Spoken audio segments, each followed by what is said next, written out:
Some time ago I wrote an article about fear and how to get rid of it quickly.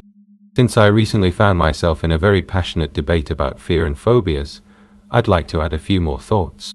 The title of this article may sound a bit misleading, I admit that. But if you keep reading, I believe you'll see what I mean. One very important note. If you don't want to let go of your fear, it won't be good for your fear if you read this article. It might not survive these lines in one piece.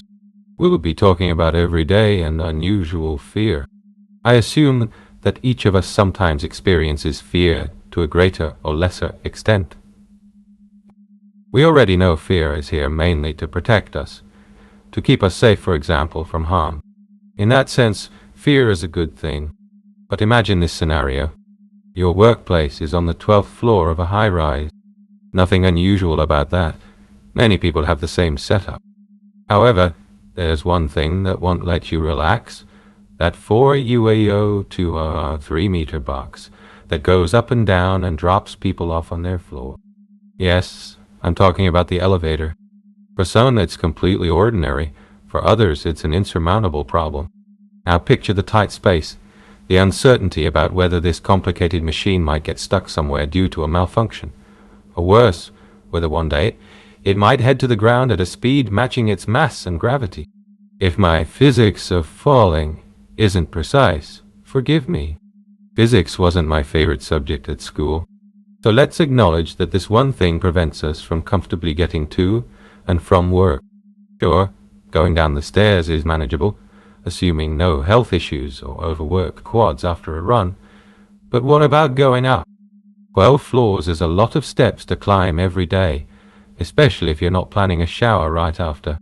There are some among us who would rather never take a job on the 12th floor, set the alarm 15 minutes earlier to count the stairs every day, or endure very unpleasant states when riding the elevator, the kind you wouldn't wish on anyone.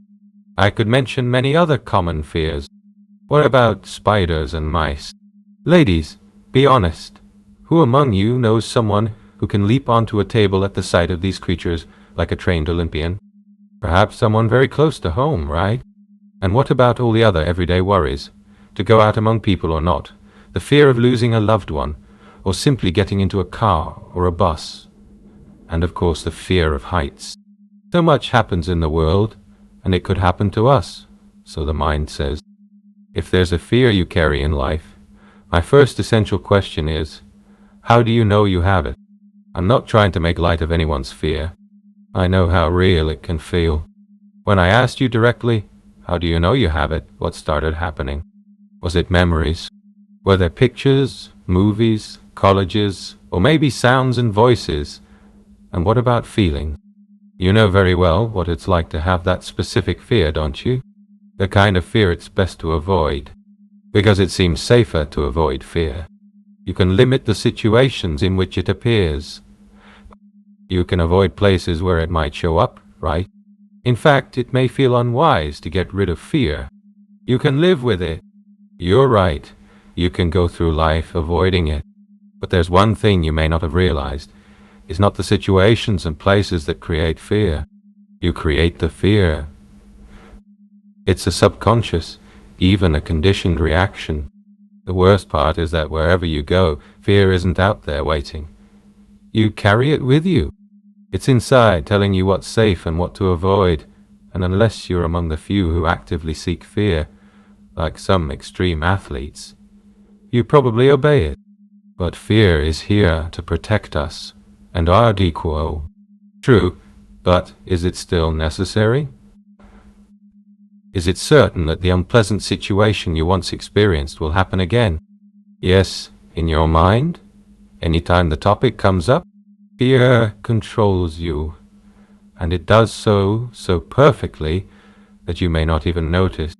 Any argument like, I can live with it, or I know how to avoid it, is just fear doing its job. That's not free will. That's not a real choice.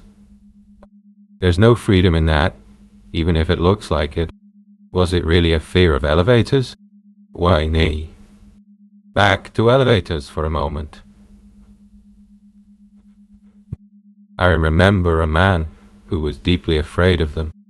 He experienced all the unpleasant claustrophobic sensations, being shut in a small box with no way to escape, the cold sweat whenever an elevator ride loomed. The reason for his fear is probably not what you'd guess.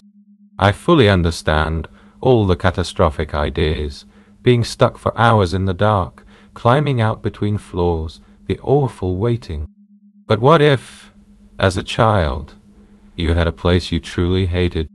A place many people dislike, the dentist's office. This man, when he was little, really disliked going to the dentist, especially the one you reached by taking the elevator to the 3rd floor. Perhaps now you can see through to what was really going on. The fear wasn't about elevators at all. It was about something else entirely. These things happen all the time. Our subconscious has many, many ways to play with us, and what we think is fine to avoid may actually be something completely different. I'd love for you to say you get this, and that if there's any fear in your life, small or big, you won't let it control you anymore. Let's make a deal. No one is forcing you to do anything. My articles are meant to be illustrative, and for some, maybe motivational. Above all, I want you to stay safe. So, for my own selfish peace of mind, please take a moment with an open mind and write down every fear that follows you through life. List your fears, list the specific memories tied to them, and use what you already know. Or learn it well now. If you haven't yet, grab a new manual that's free and do what needs to be done. If that's not enough, there are other options. Ask someone for help, or join a course. Do whatever it takes so fear is no longer the master. I swear, once you let go of fear, you won't have to do this or that thing. No one will force you to do anything you don't want to do. But you might just want to try. When you can change your fears, you set yourself free. Is your fear so overwhelming? It's a full-blown phobia. Well, in that case, I have bad news for your fear. The bigger the fear, the worse it is for the fear. A large percentage of phobias are caused by just one single experience, and once you change that, the fear is done. Did you know you can even catch fear? Not like a cold, but like a word. All it takes is someone describing an experience vividly enough, and your subconscious builds a script it must protect you from. Or take public opinion. You should have seen the comments under the photos of a kind lady who accomplished something, for her, unimaginable. In fact, you probably can see the attached photo below. By the way, did you know fear may be the very thing keeping you from your success? I think the answer to the question in this article's title is one each of us must give ourselves. You can probably guess mine. Comments on the photo album.